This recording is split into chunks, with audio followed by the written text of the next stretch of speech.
Hello, this is Spartacus here, and welcome to another video. And today I am going to be doing another best class setup in Black Ops 3, and I'm going to be doing it on the HG-40 because, for a couple of reasons. For one reason, I've been using it a lot lately because I do not have gold camo for it, and second of all, I just got done doing all the sniper challenges, and I mean I think I've done all the sniper challenges. I've got all the camos, I've gotten every single attachment. I prestiged all the snipers twice, and that was a pain in the butt to do because I suck at sniping, and it definitely put a hurt on my KD.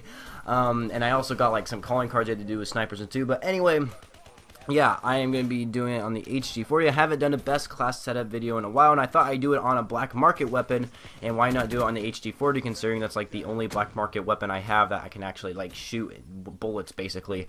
But yeah, another good news for me is that I finally figured out how to make my YouTube like commentary or audio, I should just say, like my voice and the gameplay you guys are hearing in the background, louder for you guys to hear actually on YouTube, because I actually had to figure something out with my settings and all that kind of stuff, which I'm not going to get into because I'm just going to go straight into the video here and talk about my best class on the HG-40. So we're going to start off with the attachments here. We're going to start off using a grip. This gun does have a little bit of recoil. It's a really wacko recoil. If you don't use grip on this, it's kind of a little hard to manage because it is a submachine gun, and it doesn't really shoot very fast, but it does have some high damage to it, and as a like nerf to the damage and all that kind of good stuff, its foregrip like is useful because it actually helps have less recoil, of course. I mean, that's what foregrip is for. I mean, foregrip, grip, whatever you want to call it. But yeah, grip, this gun does have a little bit of recoil, and having grip just makes that accuracy just a little bit better, and it just helps me in lots of situations. I love using the HG-40. I am just loving this gun right now. It's very, very good. And then the second attachment I use is extended mags, and the cool thing about extended mags is that you actually get a round like drum clip attached to the weapon, which I think is really cool. But it's not like the Thompson or the Tommy gun, you can call it. It's not like that because the Tommy gun is a totally different weapon than the HG-40, because the HG-40 is supposed to be like a futuristic MP40, and they kind of like had like this.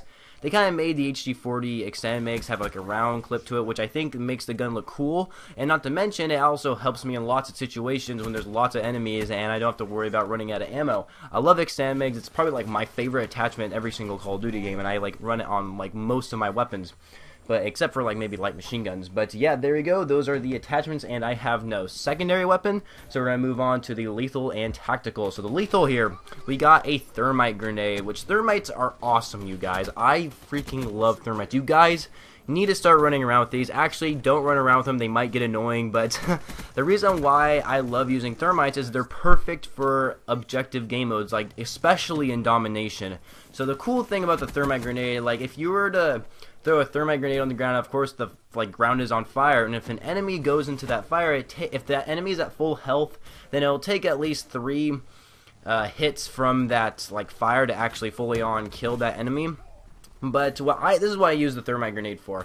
So if I'm playing Nuketown, which I have been playing, if the enemy is trying to capture the B flag on Nuketown, I will throw this thermite to where the B flag is, and it'll start injuring all the enemies who are trying to capture that flag. And then I will go ahead and shoot my gun, and the best thing about this is that when I shoot my gun, the enemies are already weakened from that fire, and it'll be a lot easier for me to kill them with my gun. And this thermite grenade just helps. It doesn't just help kill enemies. The cool thing about the thermite grenade, it helps like getting enemies off the objective. So like I said, I would throw the thermite grenade on the B flag even if there's no enemies on the B flag. Sometimes I will still throw that thermite grenade on the B flag so no enemies will actually jump on that B flag so they can capture it, and it will actually give me a chance to kill them off. And then once the fire goes away, I can go ahead and capture it, and then my teammates might come along and they can help me out as well. And the thermite grenades are just an awesome like equipment to use in domination. And other game modes, it can be pretty useful. I mean, safeguard, I guess it could if you're like playing on the defensive side trying to stop the robot. But yeah, it's really good on domination. I highly recommend playing it on domination. But of course, like this video, like since I'm a very small YouTuber, this video probably won't get that very many views, or maybe it will. Like sometimes some videos surprise me and I get over 100 views for like some odd reason. But you know, I'm just pointing that out there. The thermite grenade is awesome. I think it's not used very often, and I just love using it. Perfect for domination. Highly recommend it. And my tactical is the EMP grenade. EMP grenade The reason why I'm kind of running this thing is so I can also complete a bunch of challenges that involve the EMP grenade. But the main reason why I'm using the EMP grenade is that when I'm playing objective game modes using this like certain gun, the HG-40, like domination or I guess any game mode really, like if there's equipment like a shock charge or a trip mine somewhere, I'll throw that EMP somewhere and it'll actually be able to destroy like that stuff like instantly. It'll also be able to destroy a guardian instantly. So if you're playing on hardpoint, this is a good example. Like a lot of people use guardians on the map, or not map, but they play them on the game mode hardpoint. A lot of people use guardians score streaks on hardpoint, and using an EMP, just one EMP, just throw one EMP at an enemy guardian, it'll get destroyed instantly, which is kind of annoying because I remember yesterday I had like a bunch of guardians. I had one from a care package and I actually had one in my kill streak slot, so I had like 2 guardians and they both got destroyed instantly because people were throwing EMPs at them and it got really annoying. And so I started running around EMPing people and I started throwing EMPs at equipment. It's just really helpful to get rid of equipment.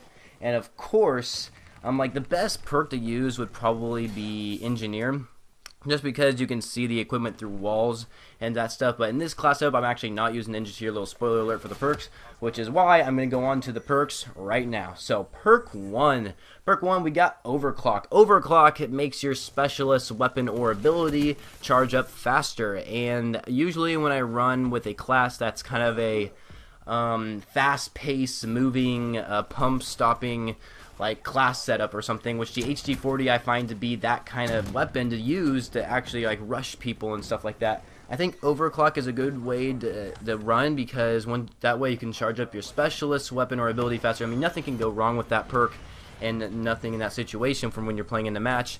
And when I'm rushing all the time, I think I would want to have my specialist weapon or ability charged up faster so I can start getting a bunch more kills, and it'll help me in lots of situations. And then I have that second perk one, and that is 6th Sense. Usually when I run a shotgun or a submachine gun class, because they are close quarters combat, I would like to run 6th Sense so I can actually see enemies on my mini-map that might be behind a wall, and I'll be able to have a fast reaction so I can get them before they can get me, and it's just really helpful in pretty much any situation. That's why I like running those 2 perks for perk 1. So perk 2, we have Scavenger. I usually run Scavenger on like every submachine gun class.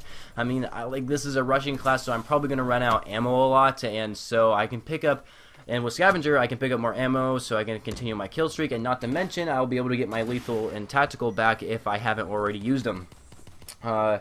And then perk 3, the very last perk here, I am using Tac Mask. So since Tac Mask is, you're able to be immune to concussion and flashbang grenades or even shock charges, so you're like immune to them. You're not affected by them. You don't get disoriented or anything. You're basically immune to them, right? And pretty much any situation, they're helpful. And they're like, since this is like my domination class or my like game mode other than team deathmatch or kill confirm class, this is really helpful when I'm playing hardpoint, domination, or maybe even search and destroy. I mean, honestly, I don't really use this class in particular to do search and destroy, but I do use this gun in search and destroy. But Tac Mask is really helpful in hardpoint and domination, because if you're trying to capture a flag or you're holding an objective and people throw a flashbang, flashbangs get really annoying because I can't see anything, and this just helps when people try to throw flashbangs and concussions at you and you're immune to them, and you'll be able to kill them back because they think you're affected by it. Well, maybe not, because that one image, the gas mask, does appear when they do get the hit marker from their concussion grenade and all that stuff. But whatever, it doesn't matter. But yeah, anyway, that is my entire class setup for you guys on the HG-40. Hopefully you guys all enjoyed this video, and if you did, please be sure to leave a rating. What do you guys feel this video deserves, and what gun should I cover next that I haven't already covered on my channel? I have a playlist of all the guns I've covered so far in Black Ops 3. I mean, you guys can recommend some guns. I highly recommend not like doing black market weapons, because I think the HG-40 is the only black market like weapon I have other than the carver knife. But I'm not going to do a carver knife setup because it's going to be the exact same thing as my combat knife setup, which I actually might do next. That's actually a really good idea. I might do that next. So next video might be the knife. Keep an eye out on that. It might not be, but it might be. So just keep an eye out on that, you guys. So yeah, like I said before, you guys, hopefully you all enjoyed this video, and if you did, please be sure to leave a rating for the guys feel this video deserves, and don't forget to subscribe to my channel for more Call of Duty content and best class setups and live commentaries for certain stuff, like doing Easter eggs on zombies and then not be able to complete it, even though it's a little spoiler there if you guys haven't seen the final. But still, there you go, you guys. Hopefully you all enjoyed, and I shall catch you guys later.